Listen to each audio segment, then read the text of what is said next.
जय श्री कृष्णा दोस्तों। हम अपने मेमोरेंडम ऑफ एसोसिएशन के चैप्टर को MOA के चैप्टर को कंटिन्यू करते हैं और अब हम देखने जा रहे हैं कि अल्टरेशन ऑब्जेक्ट क्लॉज में अगर अल्टरेशन हो तो सर क्या करना पड़ेगा।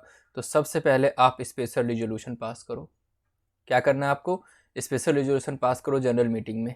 ठीक है, ये रूल और आपको इतनी याद करने की ज़रूरत नहीं है, बस आप इतना याद रख लो कि आपको स्पेशल रिजोल्यूशन पास करना है। लेकिन ये जो प्रोविज़न है वो अप्लाई नहीं होता है 1% कंपनी और कंपनी जिसके पास सिर्फ 200 मेंबर है। तो ये जो स्पेशल रिजोल्यूशन पास करने की ज़रूरत जो 1% कंपनी है उनको नहीं है और ऐसे कंपनी को नहीं है जिनके 200 मेंबर तक 200 से कम मेंबर है। उसके बाद सेकेंड, रजिस्ट्रेशन ऑफ चेंजेस। आप जो भी चेंज कर रहे हो ऑब्जेक्ट क्लॉज में उसका रजिस्ट्रेशन दो, एक रिजोल्यूशन पास करो। उसके बाद अल्टरेशन जो मेमोरेंडम में जो अल्टर आप कर रहे हो वो रजिस्ट्रार को दो। बताओ अपने रजिस्ट्रार को 1 महीने के अंदर अंदर 30 दिन के अंदर अंदर अपने रजिस्ट्रार को बताओगे कि हमने अपने मेमोरेंडम में ये अल्टर कर दिया है और उनको फाइल कर दोगे, उनको बता दोगे। Certification of registration. रजिस्ट्रेशन जो रजिस्ट्रार है वो चेंज को रजिस्टर करेगा, हर चेंज को वो क्या करेगा? रजिस्टर करेगा, अपने यहाँ अपलोड करेगा, अपने यहाँ अपडेट करेगा और एक नया सर्टिफिकेट ऑफ इनकॉर्पोरेशन दे देगा जो कि एक कंक्लूसिव एविडेंस होगा आपके पास कि भाई हाँ, सारी की सारी रिक्वायरमेंट मैंने पूरी कर ली है, ऑब्जेक्ट क्लॉज में जो भी चेंजेस होने थे वो मैंने करवा दिए, रजिस्ट्रार से अप्रूवल मिल गई है। और रजिस्ट्रार की अप्रूवल का मतलब ये है कि उसने नया सर्टिफिकेट ऑफ इनकॉर्पोरेशन आपको दे दिया हो। नाउ अगर कंपनी जिसके पास कंपनी जो प्रोस्पेक्टस से पैसा रेज करती है ना, जो कंपनी शेयर्स रेज करती है, शेयर्स इशू करती है, पैसा लेती है, तो ये company where the money has been raise through prospectus, prospectus से पैसा रेज किया and some amount so raise is still utilise unutilise. मतलब जो उन्होंने पैसा रेज किया उसका यूटिलाइजेशन अभी भी बाकी है। तो ऐसे कंपनी को अगर ऑब्जेक्ट क्लॉज में अल्टरेशन चाहिए तो सबसे पहले आप स्पेशल रेजोल्यूशन पास करो, रजिस्ट्रार को बताओ 30 दिन के अंदर अंदर। और तो और उसके बाद स्पेशल रेजोल्यूशन में आपको ये भी बताना पड़ेगा, ये भी डिटेल आपको देनी पड़ेगी रजिस्ट्रार को, क्योंकि भाई आपने पैसा लिया है और जिस ऑब्जेक्ट के लिए आपने पैसा लिया है अगर वो पैसा उस ऑब्जेक्ट के लिए यूटिलाइज नहीं हुआ तो बताओ तो सही। तो अब नॉर्मल स्पेशल रेजोल्यूशन से काम नहीं चलेगा। स्पेशल रेजोल्यूशन के साथ साथ आप ये भी बताओगे कि भैया तुमने टोटल पैसा कितना रिसीव किया, कितना यूटिलाइज किया, कितना अनयूटिलाइज रह गया। ठीक है, और अल्टरेशन क्या है ऑब्जेक्ट में, जस्टिफिकेशन क्या अल्टरेशन का, जस्टिफाई करो। और एस्टिमेटेड फाइनेंशियल इम्पैक्ट क्या रहेगा इस ऑब्जेक्ट क्लॉज में अल्टरेशन से, फाइनेंशियल क्या इम्पैक्ट रहने वाला है, कंपनी की अर्निंग पे क्या इफेक्ट आएगा। और जो नेसेसरी इन्फॉर्मेशन जो भी और डिसीजन चाहिए यानी और जो भी इंफॉर्मेशन चाहिए रजिस्ट्रार को वो आपको देना पड़ेगा। The place from where copy of the notice can be obtain, और वो प्लेस भी बताना पड़ेगा ऑब्जेक्ट क्लॉज में जो भी चेंज कर रहे हो। ठीक है ना, इस तरीके से बताएंगे। अब ये और क्या करें सर, अब पब्लिकेशन इन न्यूज़पेपर, न्यूज़पेपर में अपने शेयर होल्डर्स के लिए बताओ, नोटिस करके बताओ, इंग्लिश में बताओ, लोकल न्यूज़पेपर में बताओ, लोकल लैंग्वेज में बताओ, और रजिस्टर्ड ऑफिस जहाँ भी है आपका वहाँ सर्कुलेट करो। ठीक है, डिसेंटिंग शेयर होल्डर्स, अगर कोई शेयर होल्डर मान नहीं रहा है, डिसेंटिंग है, तो उसको अपॉर्चुनिटी दो कि वो अपने पैसे लेके निकल सकता है। और अगर वो प्रपोज जो भी आप अल्टरेशन करा रहे हो अगर उससे शेयर होल्डर मान नहीं रहे, डिसेंटिंग है, तो उसको एक अपॉर्चुनिटी मिलनी चाहिए ताकि उसको पैसे का नुकसान नहीं होना चाहिए। फिर रजिस्ट्रेशन ऑफ अल्टरेशन, फिर अल्टरेशन का जो आपको रजिस्ट्रेशन चाहिए ROC में फाइल करो 30 दिन के अंदर अंदर। और स्पेशल रेजोल्यूशन के साथ जब भी स्पेशल रेजोल्यूशन हुआ है उसके 30 दिन के अंदर अंदर रजिस्ट्रार को फाइल करो, ROC को फाइल करो, रजिस्ट्रार ऑफ कंपनी में फाइल करो कि ये अल्टरेशन है। और फिर कंपनी जो है अल्टरेशन, रजिस्ट्रार जो है वो अल्टरेशन दे देगा कंपनीज एक्ट के अकॉर्डिंग। अब बात कर रहे हैं अल्टरेशन ऑफ कैपिटल क्लॉज। अगर कैपिटल क्लॉज में अल्टरेशन चाहते हो तो क्या होगा? The capital clause can be altered in any of the following. 3 तरीके से कैपिटल क्लॉज में अल्टरेशन हो सकती है। पहला क्या है? Alteration of share capital, share capital में alteration. Reduction of share capital, share capital में रिडक्शन, मतलब शेयर कैपिटल को कम करना चाहते हो, रिडक्शन। और variation of right of share holder, या फिर शेयर होल्डर्स के राइट में कुछ छेड़खानी की है, आपने राइट में कुछ फेरबदल कर दिए, तो इस तरीके से आप कैपिटल में अल्टरेशन कर सकते हो। सबसे पहले देखते हैं alteration of share capital. 61, section 61। तो अब क्या करें, लिमिटेड कंपनी, अगर एक लिमिटेड कंपनी है ऑथराइज बाय इट्स आर्टिकल में alter it's capital in any of the following, वो अपने कैपिटल क्लॉज को अल्टर कर सकते हैं by passing an ordinary resolution, एक ऑर्डिनरी रेजोल्यूशन पास करेंगे और उसके लिए क्या होगा, इंक्रीज कर सकते हैं अपने ऑथराइज शेयर कैपिटल को।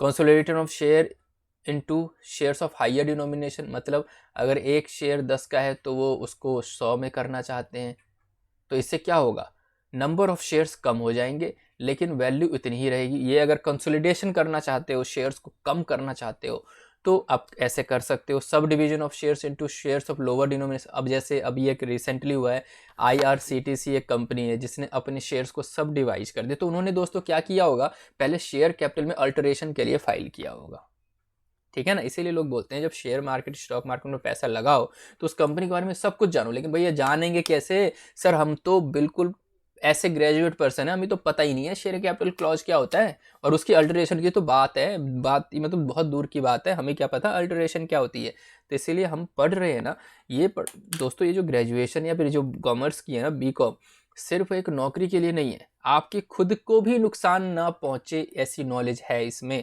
तो सब डिवीजन है, लोअर डिनोमिनेशन कर दिया कि भैया पहले एक शेयर, अब जैसे IRCTC का एग्जांपल ले लेते हैं, एक शेयर इसका शायद 6000 तक का था, अब वो कम होके 1000 का हो गया है ना। सब डिवीजन हो गया। Conversion of fully paid of share into stock और conversion of stock into shares, fully paid share को आप स्टॉक में कन्वर्ट कर रहे हो और स्टॉक को शेयर्स में कन्वर्ट कर रहे हो, तो ये भी अल्टरेशन, इसी को बोलते हैं। कैंसिलेशन ऑफ अनइशूड शेयर्स, जो अनइशूड शेयर, जो शेयर्स अभी इशू नहीं हुए आप उसे कैंसिल कर रहे हो या फिर नए शेयर्स इशू कर रहे हो, तो आप अल्टरेशन इस तरीके से कर सकते हो शेयर कैपिटल में। मतलब ऑथराइज शेयर कैपिटल को बढ़ा सकते हो, शेयर्स को कंसोलिडेट कर सकते हो, 10 के शेयर को 100 में कर सकते हो, सब डिवीजन कर सकते हो, लोअर डिनोमिनेशन में कर सकते हो, फुली पेड को स्टॉक में और स्टॉक को शेयर्स में कन्वर्ट कर सकते हो, अनइश्यूड शेयर्स को कैंसिल कर सकते हो और नए शेयर्स इशू कर सकते हो। अगर ये है कि अगर आर्टिकल कहती है कंपनी ऑथराइज है ये सब कैपिटल क्लॉज में अल्टरेशन के लिए, सिर्फ ऑर्डिनरी रेजोल्यूशन के पासिंग के थ्रू ही, ऑर्डिनरी रेजोल्यूशन में पास करके ऑथराइज है तो कर देंगे, और ऑर्डिनरी रेजोल्यूशन पास कर देंगे और अल्टर कर देंगे। हाउएवर अगर आर्टिकल कहता है कि नहीं, ऑर्डिनरी रेजोल्यूशन नहीं, स्पेशल रेजोल्यूशन करके तुम अल्टर कर सकते हो, तो स्पेशल रेजोल्यूशन पास करना होगा, ठीक है। और ये क्या है, provide notice regarding the alteration in the capital clause along with the Altered memorandum. भैया एक तो जो नोटिस देना पड़ेगा, अल्टर्ड जो मेमोरेंडम आपने अल्टर्ड किया वो भी देना पड़ेगा, किसको, रजिस्ट्रार को, 30 दिन के अंदर अंदर। जब भी आपने अल्टरेशन किया है ना मेमोरेंडम में, 30 दिन के अंदर अंदर अपने रजिस्ट्रार को दे दो, और वो रजिस्ट्रार जो है और वो सारे चेक करेंगे, सारे प्रोविजन देखेंगे, और अगर कुछ गलत हुआ, ठीक है, तो फाइन भी लगा सकते हैं, 1000 पर डे से 5 लाख तक, विच एवरेज लेस, 1000 पर डे या फिर 5 लाख मैक्सिमम, विच एवरेज लेस रहेगा, इस तरीके से होगा। अब देख रहे हैं हम रिडक्शन ऑफ शेयर कैपिटल, दूसरा तरीका, शेयर कैपिटल में आप क्या कर रहे हो, रिड्यूस कर रहे हो, शेयर कैपिटल को कम कर रहे हो, तो रिड्यूस कर सकते हैं शेयर कैपिटल, शेयर होल्डर्स की लायबिलिटी खत्म हो जाएगी, जितना भी उन्होंने पे नहीं किया या अनकॉल्ड कैपिटल, उसके लिए शेयर कैपिटल की लायबिलिटी खत्म हो जाएगी। कैंसिल कर सकते हो आप पेड अप शेयर कैपिटल को विच इज लॉस्ट और not represent by the available asset, मतलब जो जिसके अगेंस्ट कोई एसेट है नहीं, कोई एसेट आपने लिया नहीं, तो पेड अप शेयर कैपिटल को आप कैंसिल कर सकते हो, इस तरीके से शेयर कैपिटल कम हो जाएगा। और या फिर आप पे ऑफ कर सकते हो, आपने ज़्यादा पैसा ले लिया है शेयर होल्डर से, आप उसको पे ऑफ कर दो और अपने शेयर्स को ख़त्म कर दो, ये तरीका है। अब हम देख रहे हैं section 66 of the companies act and NCLT procedure. अब वो प्रोसीजर बता रहे हैं कि शेयर कैपिटल में रिडक्शन कैसे होगा। तो पहले है आर्टिकल उसको ऑथराइज करे, आर्टिकल जैसे मेमोरेंडम है, मेमोरेंडम ऑफ एसोसिएशन है, ऐसे ही आर्टिकल ऑफ एसोसिएशन है, तो आर्टिकल जो है उसको ऑथराइज करे, आर्टिकल ऑफ एसोसिएशन ऑथराइज करे, स्पेशल रिजोल्यूशन करो, आप स्पेशल रिजोल्यूशन पास करो मीटिंग में, और उसके बाद जो रिडक्शन है कंपनी फाइल करेगी पिटीशन, कहाँ पे, नेशनल कंपनी लॉ ट्रिब्यूनल में, NCLT में जाएगी कि मैं अपने शेयर्स को कम कर रही हूँ, ठीक है। फिर उसके बाद लिस्ट ऑफ क्रेडिटर दो, क्रेडिटर्स वेरीफाइड होने चाहिए अपने ऑडिटर से, ऑडिटर कौन होगा, CA से सारे क्रेडिटर्स वेरीफाइड होंगे। फिर डिक्लेरेशन दो डायरेक्टर और सर्टिफिकेट बाय द ऑडिटर कि भैया इनसे कोई पैसा लेना बनता नहीं है, इनको कोई पैसा देना बनता नहीं है, लेना देना है नहीं इनसे, जिन जिन के आप शेयर्स ख़त्म कर रहे हो।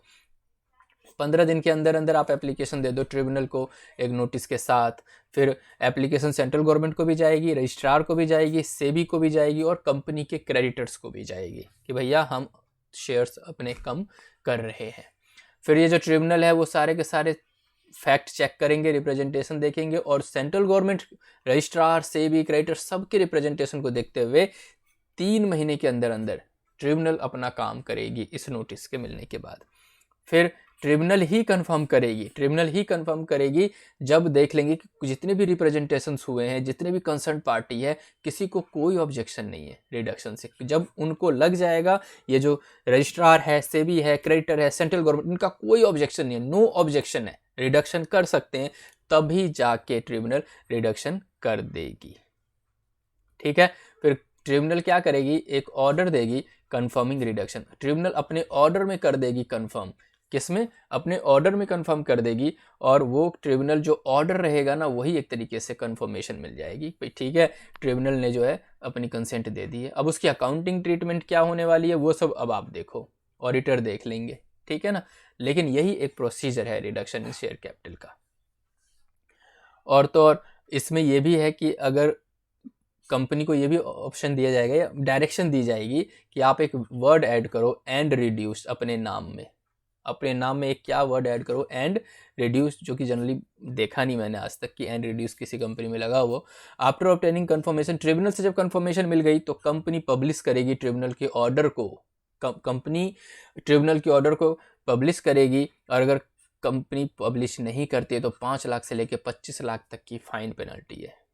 कंपनी को पब्लिश करना होगा और उसके बाद कंपनी ट्रिब्यूनल्स के ऑर्डर के साथ जो भी मिनट्स हैं वो अप्रूव्ड होगा ट्रिब्यूनल से, आरओसी को फाइल कर देगी। भैया 30 दिन के अंदर अंदर ट्रिब्यूनल का ऑर्डर, मिनट्स की मीटिंग 30 दिन के अंदर अंदर दे देगी।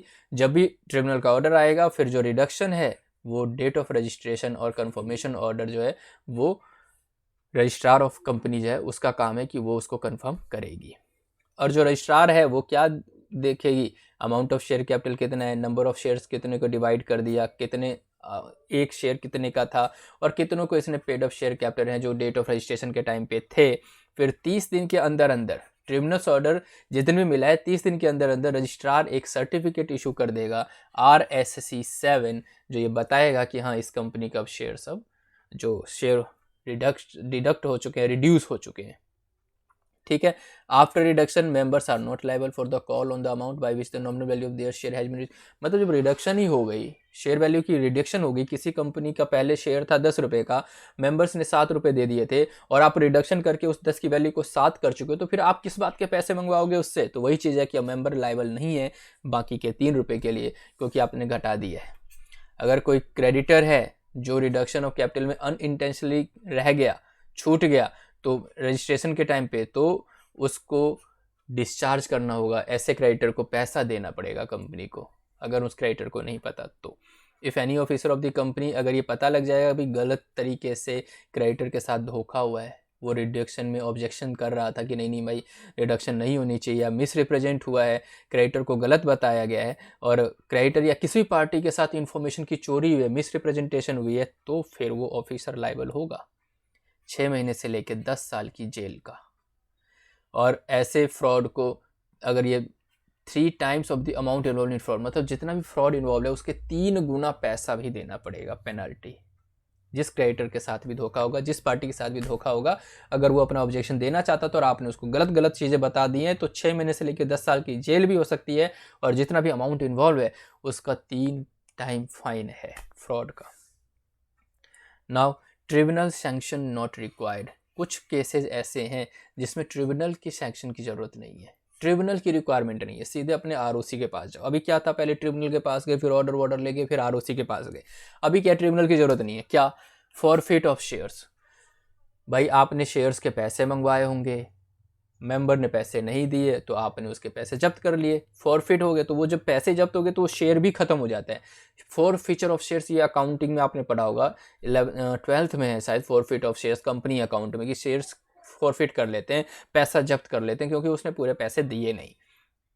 फिर है सरेंडर ऑफ शेयर्स, शेयर्स को आप सरेंडर कर रहे हैं, जो मेंबर हैं वो शेयर सरेंडर कर रहे हैं, तो इसमें आपको ट्रिब्यूनल के पास जाने की ज़रूरत नहीं है। Diminution of capital, cancelling shares which are not subscribe, जो शेयर सब्सक्राइब नहीं हुए उसको आप कैंसिल कर रहे हो। जब सब्सक्राइब ही नहीं तो कैंसिल करके खत्म कर रहे हो, कोई बड़ी बात नहीं है। Redemption of preference share, preference shares को आप खत्म कर रहे हो, रिड्यूम कर रहे हो, रिडम्पशन कर रहे हो, खत्म कर रहे हो, और बाय बैक ऑफ शेयर्स, अपने ही शेयर्स को आप खरीद रहे हो। तो इन सब केसेस में आपको ट्रिब्यूनल के पास जाने की जरूरत नहीं है। अब हम देख रहे हैं difference between reduction of capital और डिमिनिएशन ऑफ कैपिटल। ये रिडक्शन में और डिमिनिएशन में कम तो दोनों में हो रहा है, रिडक्शन में भी कम हो रहा है, डिमिनिएशन में भी कम हो रहा है, लेकिन डिफरेंस क्या है वो देख लेते हैं। डेफिनेशन की बात करें तो reduction of capital is extinguishment of paid up और सब्सक्राइब्ड कैपिटल। मतलब जो रिडक्शन ऑफ कैपिटल होता है वो पेड अप कैपिटल को कम किया जाता है, सब्सक्राइब्ड कैपिटल को कम किया जाता है। जबकि डिमिनिशन ऑफ कैपिटल जो है reduction of unsubscribed part of issued capital. Diminution of capital होता है जो अनसब्सक्राइब्ड है, जिसको किसी ने सब्सक्राइब नहीं किया, जिसका कोई शेयर होल्डर आया ही नहीं उस शेयर्स को सब्सक्राइब करने के लिए, उसको आप कम कर रहे हो, वो डिमिनिशन है। और रिडक्शन है जो जिन शेयर होल्डर ने पैसे दे दिए, जिन्होंने अपने शेयर्स ले लिए, उस वैल्यू को कम कर रहे हो। किसी ने 7 रुपए दे दिए, उसको 2 रुपए लौटा रहे हो, भैया 5 पे ही रखेंगे इस शेयर्स को, ठीक है ना। तो वो है रिडक्शन। पैसे आने के बाद पैसे को कम कर देना, पेड अप कैपिटल को कम कर देना रिडक्शन है। जबकि जो शेयर्स ही सब्सक्राइब नहीं हुए थे, अनसब्सक्राइब पार्ट था, उसको अगर कम कर दिया तो वो डिमिनिशन है। तो ऑब्वियस ही बात है, जब पैसे लिए और फिर उसको कम कर रहे हो तो स्पेशल रेजोल्यूशन चाहिए। यहाँ तो पैसे की इन्वॉल्व ही नहीं है, तो ऑर्डिनरी रेजोल्यूशन से भी काम चल जाएगा। यहाँ पे ट्रिब्यूनल की जरूरत होगी, क्योंकि पैसे लेने के बाद आप दे रहे हो, confirmation of bye tribunal is required. यहाँ पे कन्फर्मेशन ट्रिब्यूनल की जरूरत ही नहीं है, डिमिनिशन के केस में ट्रिब्यूनल की कन्फर्मेशन जरूरत नहीं है। एडिंग वर्ड्स आफ्टर नेम, यहाँ पे हमने देखा एंड रिड्यूस आपको नाम में लगाना पड़ेगा, बट इसमें कोई भी ऐसा ट्रिब्यूनल ने पास नहीं किया ऑर्डर में डिमिनिशन में कि भाई आपको एंड रिड्यूस लगाना पड़ेगा। प्रोसीजर, इसमें क्या है, एक एलिब्रेट प्रोसीजर बताया गया है, कैसे रिडक्शन करेंगे, रजिस्टर्ड कैसे करेंगे, सर्टिफाइड कैसे होगा रजिस्ट्रार का। यहाँ पे कंपनी को नोटिफाई करना है 30 दिन के अंदर अंदर, बस। यहाँ पे एक बहुत तरीके से प्रोसीजर फॉलो करना है इस वाले केस में, रिडक्शन में। बट डिमिनिशन में तो ऐसी चीज़ें है नहीं। अब हम देख रहे हैं variation of rights of share holders. Share holders के राइट में अगर कोई वेरिएशन कर रहे हो, आप अपने मेमोरेंडम में अल्टर कर रहे हो जिस पार्ट में आपने शेयर होल्डर्स के लिए राइट लिखे थे कि भाई जैसे अगर आप किसी कंपनी को ज्वाइन करते हो तो आपको ऑफर लेटर मिलेगा, ऑफर लेटर में सारे राइट्स और ये सारी चीज़ दी। अब उसमें अगर कुछ चेंज हो रहा है, वैसी बात यहाँ भी है, शेयर होल्डर्स के राइट में अब चेंजेस हो रही हैं, वेरिएशन हो रही हैं, तो क्या होगा। तो सबसे पहले ये सेक्शन 48 है जो ये सारी चीज़ें बता रहा है। Memorandum and article of the company must authorise. तो आप के पास मेमोरेंडम में और आर्टिकल में कंपनी के इन दोनों ने ऑथराइज किया हो कि भाई आप वेरिएशन कर सकते हो या नहीं कर सकते हो। ऑथराइज होना चाहिए मेमोरेंडम आर्टिकल के द्वारा, फिर स्पेशल रेजोल्यूशन पास करो। उसके बाद कम से कम आपको कंसेंट लेना होगा 3/4 of the such class of share holders, जिसके राइट में आप छेड़खानी कर रहे हो। 3/4 मतलब क्या होता है, जैसे 1/4, 1/4, 1/4, 1/4, ये सब बन के मिलते हैं, एक बनता है, 1/4, 1/4, 1/4। तो ये 3/4, 3 हिस्से वाले शेयर होल्डर्स आपके कंसेंट में होंगे। हाँ भाई ठीक है, हमारे राइट में चेंज कर दो, ठीक है। अगर वो कंसेंट नहीं देते, and then not less than 10% of such dissenting shareholder, और 10% से ज़्यादा डिसेंटिंग बंदे नहीं होने चाहिए। मतलब 10% से ज़्यादा अगर बंदे हैं ऐसे जो बोल रहे नहीं नहीं हम तो डिसेंट है, हम तो मान ही नहीं रहे आपके, और वो कंसेंट प्रोवाइड नहीं कर रहे, तो फिर वो ट्रिब्यूनल में जा सकते हैं और कैंसिलेशन का भी ले सकते हैं। 21 दिन के अंदर अंदर, रिजोल्यूशन के 21 दिन के अंदर अंदर ट्रिब्यूनल में जाओ आप अपनी एप्लीकेशन लेकर। Now company shall send a copy of resolution, अपने ट्रिब्यूनल ऑर्डर के साथ रजिस्ट्रार को दे देगी 30 दिन के अंदर। जो ट्रिब्यूनल जो ऑर्डर देगा वो रजिस्ट्रार में फाइल करना होगा 30 दिन के अंदर। अगर ये आप नहीं करते हो, फॉलो नहीं करते, डिफ़ॉल्ट करते हो, तो 25,000 से लेके 5 लाख तक की पेनल्टी देनी पड़ सकती है, और जेल भी होगी, 6 महीने तक जेल हो सकती है। नाउ अब हम देख रहे हैं अल्टरेशन ऑफ लाइबिलिटी क्लॉज। अगर लाइबिलिटी क्लॉज में अल्टरेशन, लाइबिलिटी क्लॉज कौन सा है, जिसमें शेयर होल्डर अपनी लाइबिलिटी को बढ़ा सकते हैं, कम कर सकते हैं। शेयर होल्डर से एक लाइबिलिटी अपना, जैसे शेयर होल्डर को 10 रुपये देने एक शेयर के बदले, अगर 5 रुपये उसने दे दिए तो 5 की तो लाइबिलिटी है ना उसकी। तो liability clause can not be altered as to increase और make the liability of members unlimited unless the written consent of such member is obtained। मतलब ये लायबिलिटी क्लॉज को आप अल्टर नहीं कर सकते, तब तक नहीं कर सकते जब तक मेंबर खुद ये साइन करके अपनी कंसेंट न दे दे कि भाई ठीक है हमारी जो लायबिलिटी है वो अनलिमिटेड कर दो, ठीक है ना। लेकिन क्लब और नॉट प्रॉफिट एसोसिएशन के केस में मेमोरेंडम को अल्टर किया जा सकता है, मेंबर्स की लायबिलिटी को बढ़ाया जा सकता है, इवन उसके अगर रिटर्न कंसेंट है या नहीं है उससे फ़र्क नहीं पड़ता है। लेकिन अगर एक कोई कंपनी ऑथराइज बाय आर्टिकल है तो वो मेमोरेंडम में जो अल्टरेशन चाहते हैं कि लायबिलिटी हो डायरेक्टर की, मैनेजर की अनलिमिटेड, तो फिर उसको स्पेशल रेजोल्यूशन पास करना होगा अगर आर्टिकल में लिख दिया गया है। और such alteration will have not have effect unless they have according their consent right. अगर कंपनी के आर्टिकल में लिखा गया आपको स्पेशल रेजोल्यूशन पास करना, तो वो तो स्पेशल रेजोल्यूशन पास करेंगे ही करेंगे, लेकिन राइटिंग में कंसेंट होनी चाहिए, राइटिंग में उनकी सहमति होनी चाहिए, तभी उसकी लायबिलिटी बढ़ा सकते हैं। जबकि अगर क्लब और नॉट प्रॉफिट ऑर्गेनाइजेशन उसमें आपको राइटिंग में लेने की ज़रूरत नहीं है। तो दोस्तों इस तरीके से हमने ये चैप्टर जो मेमोरेंडम ऑफ एसोसिएशन का है वो फिनिश किया है, और हमने समझने की कोशिश की है एक एक चीज़ को कि कैसे मेमोरेंडम में कौन कौन से क्लॉज होते हैं, उसमें अल्टर कैसे करेंगे। दो ही मेजर कॉन्सेप्ट है इसमें कि उसके क्लॉज कितने सारे हैं और उसके अल्टरेशन कैसे होती है, ठीक है। तो अब यहाँ पे आप ट्रू और फॉल्स चेक कर सकते हैं, आप अपना खुद से ट्राई करिएगा, अगर कोई प्रॉब्लम है तो डिस्कस कर लेंगे। इस तरीके से जितनी भी हमने चीज़ें देखी हैं वो यहाँ से आप कर सकते हैं, क्वेश्चंस भी देख सकते हैं, ऐसे define long question by define memorandum of association और इसके क्लॉज बता दो, आपको पता होना चाहिए। प्रोसीजर बताओ, रजिस्टर्ड ऑफिस में अल्टरेशन चाहते हैं, मेमोरेंडम ऑफ एसोसिएशन के रजिस्टर्ड ऑफिस में अल्टरेशन चाहते हो। डॉक्ट्रीन ऑफ अल्ट्रावाइड्स क्या है, बियॉन्ड द पावर वाला कॉन्सेप्ट। फिर रिडक्शन ऑफ शेयर कैपिटल की रिडक्शन करना चाहते हैं। तो जब आप पूरे चैप्टर को पढ़ लेते हो, कॉन्सेप्ट समझ लेते हो, सारे कंटेंट अगर याद रहता है तो फिर सारे क्वेश्चन इजी रहेंगे। Differentiate between reduction of capital, diminution of capital, अभी हमने देखा है रिडक्शन ऑफ कैपिटल क्या है, डिमिनिशन ऑफ कैपिटल क्या है। तो इस तरीके से हमने चैप्टर नंबर 1 फिनिश कर लिया यूनिट 2 का। दोस्तों हम मिलते हैं नेक्स्ट लेक्चर में अपने chapter number 2 article of association के साथ। तब तक के लिए गुड बाय फ्रेंड्स।